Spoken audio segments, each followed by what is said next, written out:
Hello student, Shubham lecturer channel पर आपका स्वागत है।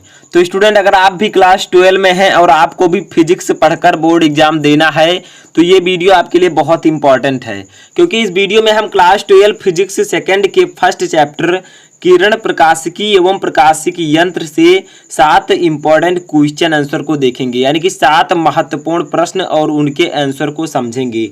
अगर ये आप 7 महत्वपूर्ण प्रश्न देख लेते हैं तो आपके किरण प्रकाशिकी एवं प्रकाशिकी यंत्र का जो अति लघुत्तरीय प्रश्न पूछा जाता है वो आपका 100% क्लियर हो जाएगा। ठीक है, तो ये वीडियो अगर आप क्लास 12 में है तो लास्ट तक देखिएगा, ताकि आपको इसी वीडियो में ही इस चैप्टर के अति लघुत्तरीय प्रश्न और उनका आंसर अच्छे से पता चल सके। तो वीडियो शुरू करने से पहले आपसे एक छोटी सी रिक्वेस्ट है कि आप इस वीडियो को लाइक कर दीजिएगा। लाइक का टारगेट है 1000 लाइक का, तो आप लोग लाइक कीजिए ताकि मुझे मोटिवेशन मिले, मैं आपको अच्छे अच्छे कंटेंट प्रोवाइड करा सकूं, अच्छे अच्छे वीडियो प्रोवाइड करा सकूं। और स्टूडेंट, आपके लिए मैंने PDF भी बना दूंगा मैं इसके क्वेश्चन और आंसर का, तो आप उसे भी जाकर डाउनलोड कर लीजिएगा। तो चलिए बिना किसी देरी की वीडियो शुरू करते हैं। तो देखिए, सबसे पहला क्वेश्चन है हमारा इस चैप्टर से कि प्रिज्म के पदार्थ के अपवर्तनांक का सूत्र लिखिए, प्रयुक्त प्रतीकों का अर्थ बताइए। ठीक है, तो ये आपके लिए बहुत इंपॉर्टेंट है। जो 7 क्वेश्चन में लिए हैं सातों इंपॉर्टेंट है। तो देखिए, जो प्रिज्म के पदार्थ का अपवर्तनांक होता है उसको हम डिनोट करते हैं, प्रदर्शित करते हैं N से। ठीक है, और इसका फार्मूला क्या होता है? तो इसका फार्मूला होता है स्टूडेंट sine A plus del M, ठीक है, by 2 upon sine A by ये अपान 2। ठीक है, ये होता है आपके प्रिज्म के पदार्थ के अपवर्तनांक का फार्मूला। तो ये बहुत ही इंपॉर्टेंट फार्मूला, इससे रिलेटेड न्यूमेरिकल्स पूछे जाते हैं। तो जो मैं क्वेश्चन बताऊंगा उससे आपके टॉपिक, फार्मूला एंड न्यूमेरिकल सब कुछ आपके क्लियर हो जाएंगे, क्योंकि मैं न्यूमेरिकल भी इसमें बताऊंगा। तो देखिए, N है आपका अपवर्तनांक, ठीक है, और ये जो है आपका, ये है आपका प्रिज्म कोण। ठीक है, जो ये आपका है प्रिज्म कोण है। डेल M जो है आपका ये अल्पतम विचलन कोण है, और यहाँ पर ये जो है आपका प्रिज्म कोण है। तो लिख देते हैं यहाँ पर ये, और डेल M क्या है? तो ये आपका है प्रिज्म कोण। इसीलिए मैं आपको PDF दे दूंगा, लेकिन समझने के बाद आप जाकर डाउनलोड कीजिएगा ताकि आपको अच्छे से समझ में आ सके। और डेल M है आपका अल्पतम विचलन, ठीक है, कोण। ठीक है, बहुत ही सिंपल है सूत्र, आप ऐसे याद रखिएगा। N equal to sine A plus del M by 2 upon sine A by 2, जहाँ A है प्रिज्म कोण और डेल M है अल्पतम विचलन कोण। समझ में आया? फर्स्ट क्वेश्चन बहुत इंपॉर्टेंट है, याद रखिएगा। सेकंड क्वेश्चन क्या है, देखिए, किसी प्रकाशिक माध्यम की वर्ण विक्षेपण क्षमता का सूत्र लिखिए। यानी कि किसी भी प्रकाशिक माध्यम के वर्ण विक्षेपण क्षमता का सूत्र क्या होता है? तो इससे रिलेटेड भी न्यूमेरिकल आपके बोर्ड एग्जाम में पूछे जाते हैं। तो हम यहाँ पर लिख देते हैं वर्ण विक्षेपण क्षमता, वर्ण विक्षेपण क्षमता। ठीक है, इसको डिनोट किससे करते हैं? तो इसको हम जो डिनोट करते हैं वो आपका है ओमेगा। तो आप ओमेगा कुछ इस प्रकार से बनता है W के आकार का, तो ये आपका है ओमेगा। इसका नाम मैं यहाँ पर लिख देता हूँ ओमेगा। ठीक है, आप चाहे लिखें चाहे इसको समझ लीजिएगा कि इसे ओमेगा बोलते हैं। तो देखिए, ओमेगा इक्वल टू आपका होता है NV माइनस NR अपान किसी भी वर्ण विक्षेपण क्षमता का सूत्र यही होगा NY, ठीक है, और -1। ये आपका होता है वर्ण विक्षेपण क्षमता, यानी कि ओमेगा का सूत्र। अब इसमें समझा देता हूं मैं इसको। ठीक है, आप लोग लिख लीजिएगा। जो NV है, ठीक है, ये V का मतलब होता है वायलेट, तो यानी कि बैगनी रंग का अपवर्तनांक। N है अपवर्तनांक और V है आपका बैगनी रंग, तो बैगनी रंग का अपवर्तनांक। R क्या है? R से रेड, लाल रंग का अपवर्तनांक। Y क्या है? येलो, पीले रंग का अपवर्तनांक, और -1। ठीक है, समझ लिए, बहुत ही सिंपल है। N है अपवर्तनांक, और जो यहाँ पर वर्ड दिए गए हैं इनका आप रंग का नाम लिख दीजिए। ये बैगनी, ये लाल और ये येलो रंग का अपवर्तनांक। ठीक है, तो ऐसे आप लोग याद रखिएगा, पूछा जाएगा जब आपके बोर्ड एग्जाम में। तो ये रहेगा कि बैगनी रंग का अपवर्तनांक इतना है, लाल का इतना है और पीला का इतना है। तो आपको क्या करना है, ओमेगा का वैल्यू याद करना है। तो आप आसानी से इसे निकाल सकते हैं, फार्मूला था। आगे देखिए, एक डेरिवेशन है, डेरिवेशन का फार्मूला ये है, और इस डेरिवेशन को मैं ऑलरेडी आपको बता चुका हूं। तो देखिए क्या है, संपर्क में रखे दो पतले लेंसों के संयोजन की फोकस दूरी एवं क्षमता का सूत्र लिखिए। तो अगर आप ये लोग इसे डेरिवेट करना चाहते हैं, इसका डेरिवेशन समझना चाहते हैं, तो लिंक आपको डिस्क्रिप्शन में मिल जाएगा, जाकर देख लीजिएगा, ठीक है, या इसकी प्लेलिस्ट में भी आपको मिल जाएगा। तो देखिए, संपर्क में रखे दो पतले लेंसों के संयोजन की फोकस दूरी एवं क्षमता का सूत्र क्या होगा। तो इसका सूत्र मैंने आपको डेरिवेट करा चुका हूं मैं आपको। तो इसका सूत्र होता है, फोकस दूरी का सूत्र होगा 1/f equal to 1/f1 plus 1/f2, ठीक है। ये होता है फार्मूला संपर्क में रखे दो पतले लेंसों के संयोजन की फोकस दूरी का। समझ में आया? यानी कि जो फोकस दूरी है, दो लेंस आपके पतले लेंस रखे हैं, ठीक है, दोनों लेंस f1 और f2 हैं, ठीक है। इनके संयोजन की फोकस दूरी क्या होगी, तो 1/f जो संयोजन की फोकस दूरी इक्वल टू होगी 1/f1 प्लस 1/f2, यानी कि 1/f1 को जोड़ दीजिए 1/f2 से, बस यही इसका फार्मूला होगा, ठीक है। अगर वैल्यू दी गई तो आप वैल्यू लिखकर इसकी फोकस दूरी को आसानी से ज्ञात कर सकते हैं। अब देखिए यहाँ पर मैं एक चीज़ आपको और बता देता हूँ, इसके जो क्षमता का फार्मूला, तो क्षमता को हम लिखते हैं P से। ये मैं आपको ऑलरेडी पढ़ा भी चुका हूँ। लेंस की क्षमता अगर आप लोगों ने नहीं देखा है तो सर्च करके आप लोग देख सकते हैं, या फिर मैं आपको डिस्क्रिप्शन में दे दूंगा, आप वहाँ से जाकर देख सकते हैं। तो इसका फार्मूला देखिए क्या होगा, P 1/f, यानी कि P जो होता है वो 1/f मीटर में इसको, ठीक है, इसके बराबर होता है, ठीक है, इसके बराबर होता है। तो देखिए 1/f है, यहाँ पर भी 1/f है, तो इसके स्थान पर हम P लिख सकते हैं। ये फार्मूला होता है, याद रखिएगा। तो P इक्वल टू आपका हो जाएगा P1, क्योंकि 1/f1 है तो P1 हम लिख देते हैं, प्लस 1/f2 है तो P2 लिख देते हैं। तो ये आपका ये फार्मूला क्लियर हो जाएगा कि लेंस का जो, अगर दो पतले लेंस की संयोजन की फोकस दूरी, तो ये है आपकी, और इसका क्षमता का फार्मूला है P equal to P1 plus P2, यानी कि इसी फार्मूले पर आपको रख देना है, आपका ये आंसर आ जाएगा। तो ये तीसरा क्वेश्चन था। अब हम देखते हैं अपना चौथा क्वेश्चन क्या है। तो देखिए हमारा पांचवा क्वेश्चन एक सिंपल सा क्वेश्चन है, जो कि बोर्ड एग्जाम में पूछा जाता है और आपको जानना भी जरूरी है। देखिए क्या है, सूर्योदय तथा सूर्यास्त के समय आकाश में सूर्य लाल क्यों दिखाई देता है। यानी कि जब सूर्योदय तथा सूर्यास्त होता है तो आकाश का रंग लाल क्यों दिखाई देता है, सूर्य का रंग जो है वो लाल क्यों दिखाई देता है, ठीक है। तो देखिए क्या होता है कारण।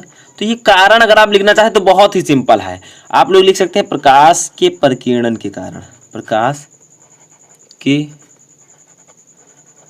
प्रकीर्णन के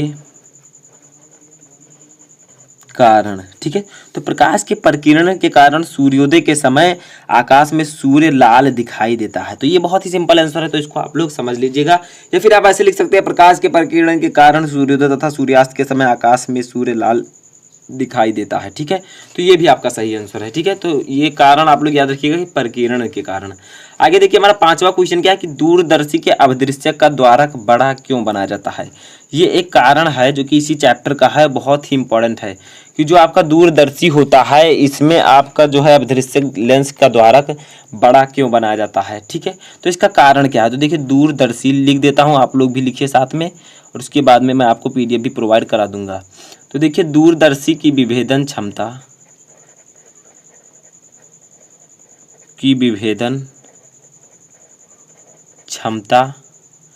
तथा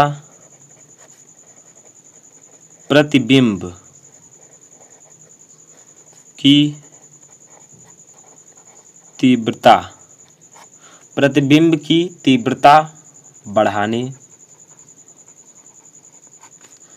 के लिए इसके अभिदृश्यक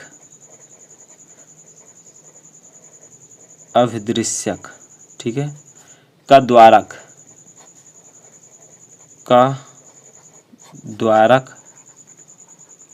बड़ा बनाया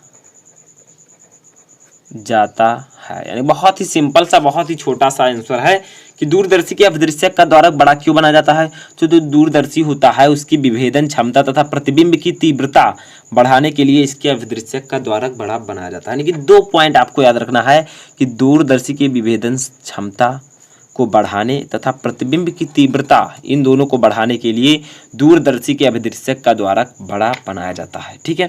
बहुत ही सिंपल सा क्वेश्चन है, आंसर भी बहुत सिंपल सा है।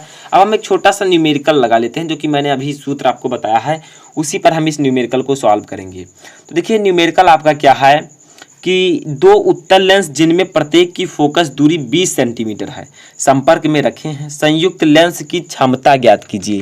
तो ये बहुत ही सिंपल है, मैंने आपको इसका भी फार्मूला बताया है, ठीक है, कि दो उत्तल लेंस जिनमें प्रत्येक की फोकस दूरी 20 सेंटीमीटर है, उत्तल लेंस है और प्रत्येक की फोकस दूरी 20 सेंटीमीटर है, तो आपको संयुक्त लेंस की फोकस दूरी का फार्मूला ज्ञात करना है। तो कैसे ज्ञात करेंगे, अभी मैंने आपको फार्मूला बताया कि P = P1 + P2 होता है। तो देखिए आपके क्या दो उत्तल लेंस है, दोनों की फोकस दूरी 20 सेंटीमीटर है, तो अब हम इसको लिख लेते हैं, ठीक है। तो यानी कि आपका क्या है, तो देखिए आपका F1 कितना दिया गया है, तो हम इसको पहले लिख लेते हैं, ठीक है। तो F1 भी आपका 20 है, F2 भी आपका 20 है, ठीक है।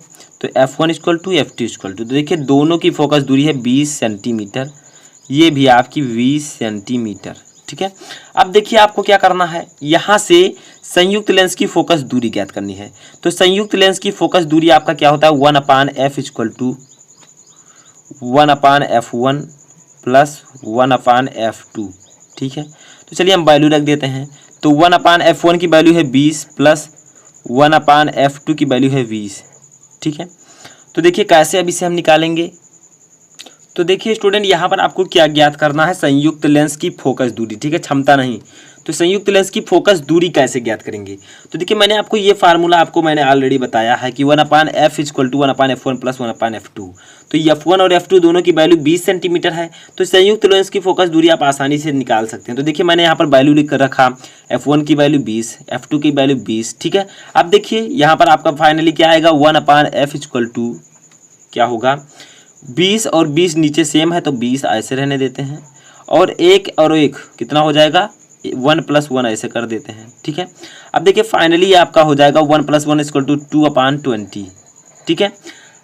अब देखिए चलिए हम इधर सॉल्व कर लेते हैं थोड़ा सा। तो देखिए कैसे करेंगे, तो यहाँ पर आपका है 1/f, ठीक है। तो जब ये उल्टेंगे हम f करेंगे, f = तो ये आपका 2/20, तो ये भी उल्ट जाएगा, तो 20/2 आपका हो जाएगा, ठीक है। तो 20/2। अब देखिए जब हम इन दोनों को सॉल्व करेंगे तो इनको कट कर देंगे, तो आपका फाइनली जो आंसर आ जाएगा वो आएगा f = 10 सेंटीमीटर, ठीक है। तो ये आपका सही आंसर हो जाएगा, एक्चुअल आंसर आपका 10 आ जाएगा। तो देखिए कैसे आप ज्ञात किया हमने, बहुत ही सिंपल है। दो उत्तल लेंस है F1 F2, F1 की वैल्यू 20, F2 की वैल्यू 20। तो संयुक्त लेंस की फोकस दूरी हमें ज्ञात करनी है, तो 1/f = 1/f1 + 1/f2 हमने वैल्यू रखी और दोनों को हमने जोड़ा, और यहाँ पर लास्ट में हमारा 10 सेंटीमीटर आ गया, ठीक है। हम अपना लास्ट क्वेश्चन देखते हैं कि क्या है हमारा लास्ट क्वेश्चन, कि परावर्ती दूरदर्शी में परवलयाकार दर्पण के द्वारक का मान अधिक क्यों रखा जाता है, यानी कि जो परावर्ती दूरदर्शी होती है उसमें जो है परवलयाकार दर्पण के द्वारक का मान अधिक क्यों रखा जाता है। तो इसका भी एक कारण होता है, ठीक है। तो चलिए उस कारण को हम लिख लेते हैं। तो जो आपका परावर्ती दूरदर्शी होता है उससे रिलेटेड ये आपका क्वेश्चन है। तो देखिए क्या है, इसका आंसर होगा इसलिए रखा जाता है जिस कारण, जिससे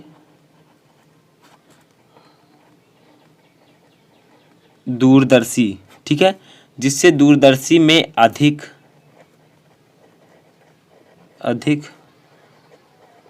प्रकाश प्रवेश कर सके, ठीक है, प्रवेश कर सके। क्योंकि परावर्ती दूरदर्शी में परवलयाकार दर्पण का द्वारक इसलिए ज़्यादा रखा जाता है क्योंकि जिससे दूरदर्शी में अधिक से अधिक प्रकाश प्रवेश कर सके तथा प्रतिबिंब जो है चमकीला बने, तथा प्रतिबिंब